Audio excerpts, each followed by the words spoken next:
ஒரு சோழராஜன், அவனை பிரம்மஹத்தி தோஷம் பிடிச்சிருது. பிரம்மஹத்தின்னா என்ன? ஒரு பிராமணனை கொலை பண்ணான், அதனால் வருகிற தோஷம். ஒரு குருவுடைய மகனை கொலை பண்ணால் அதனால் வர்றது, அது ஒரு கர்ஸ் கீழே வருது. ஸோ அவனை பிரம்மஹத்தி தோஷம் துரத்திக்கினே போகுது. அவனுக்கு என்ன பண்ணுறதுன்னு தெரியல.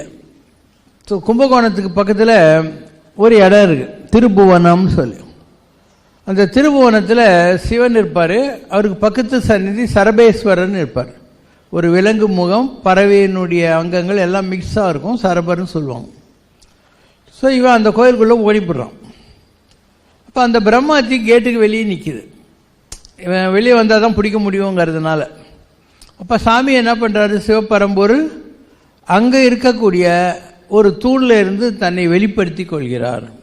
அதனால் ஈஸ்வரர் கம்பத்திலிருந்து வெளிப்படுத்தி கொண்டதுனால அவர் பேர் கம்பகரேஸ்வரர்.